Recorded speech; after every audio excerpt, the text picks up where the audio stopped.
पाहिजे असेल तर ते आमचे बुंदिले साहेब आहेत.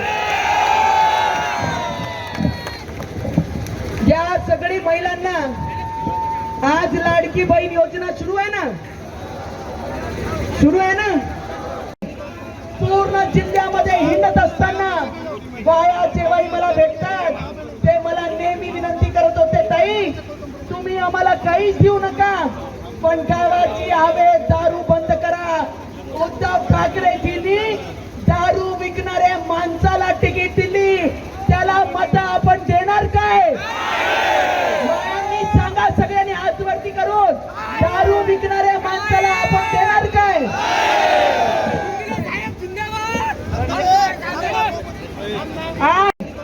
पूर्ण जिल्ह्यामध्ये हिंडत असताना बाया जेव्हाही मला भेटतात ते मला नेहमी विनंती करत होते, ताई तुम्ही आम्हाला काहीच देऊ नका पण गावाची हवे दारू बंद करा. उद्धव ठाकरेजींनी दारू विकणाऱ्या माणसाला तिकीट दिली, त्याला मत आपण देणार काय? सांगा सगळ्यांनी हात वरती करून, दारू विकणाऱ्या माणसाला आपण देणार काय?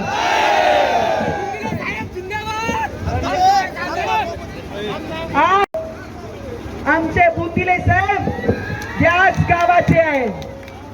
ते उद्धव साहेबांना माझा प्रश्न आहे की उद्धव साहेब तुम्ही तिकीट दिली होती तर एखाद्या संताला दिली पाहिजे होती जे डोक्यावर दारू घेऊन फिरतात,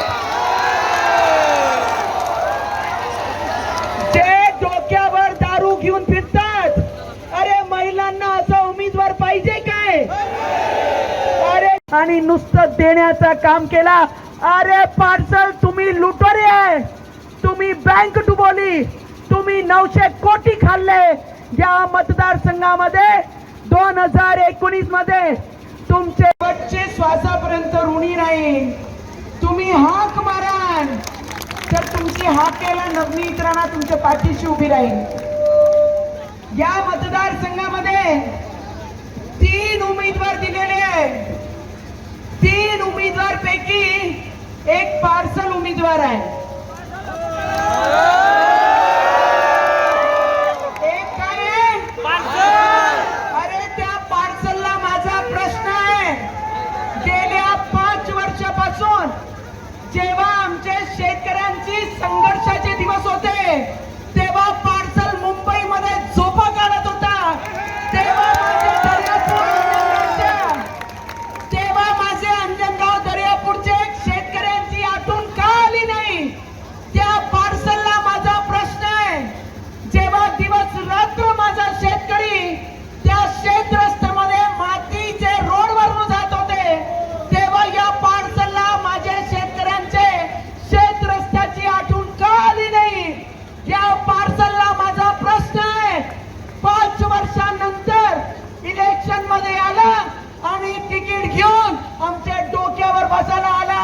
अरे आपण पार्सलला डोक्यावर बसू काय? पार्सलला डोक्यावर बसवणार काय? अरे ते आम्हाला शिकवतात की महायुतीचा धर्म पाळा. जेव्हा नवनीत राणा लोकसभामध्ये उभी होती तेव्हा महायुतीचा धर्म कुठे गेला होता? तेव्हा नेत्यांसोबत बसून, काँग्रेसवाल्यांच्या नेत्यांसमोर बसून दिवस रात्र नवनीत राणाला पाडण्याचा प्रयत्न करत होता. अरे नवनीत राणाच्या रक्तात छत्रपती शिवाजी महाराज आणि डॉक्टर बाबासाहेब आंबेडकरांच्या विचाराचा रक्त आहे. अरे तुम्ही माझे पदाचा पराभव केला असेल. 6 आमदार मिळून मला फक्त 10,000 मत कमी पडले होते. जर तुमच्यामध्ये एवढी धमक होती तर नवनीत राणाला 2 ते 3 लाखांनी पडायचा होता. तेव्हा आम्ही समजले असते. अरे बाहेरचे येऊन आमच्या गावात राजकारण करण आता बर्दाश्त करणार नाही. 14 मध्ये 9 ते 14 आणि 14 मध्ये तुम्ही आमचे डोक्यावर आमच्या गावामध्ये येऊन राजकारण केला. अरे पार्सलला प्रश्न विचारा सगळ्या मतदारांना की सिटी कॉर्पोरेटिव्ह बँक चे नावाने सगळ्यांना माहित आहे की आज शेवटचा दिवस आहे प्रचाराचा आणि या अंजनगाव सुरजीनी मला लीड दिलेली आहे माझ्या लोकसभा इलेक्शन मध्ये. त्याकरिता या पूर्ण क्षेत्राचा मी मनापासून आभारी आहे.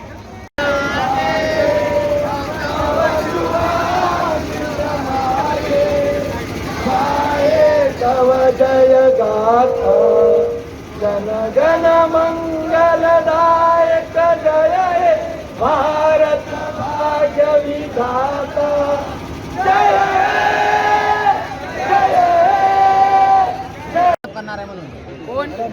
यांनी सांगितलं. मला असं वाटते की मी मटण नाही वाटून राहिली, मी दारू नाही वाटून राहिली, मी लोकांना एनव्हलप नाही देऊन राहिली.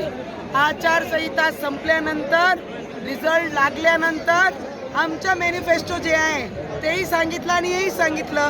दिवाळी तर कोणी साजरी करू शकता ना. राम आहे तो दिवाळी तो जरूर आएगी.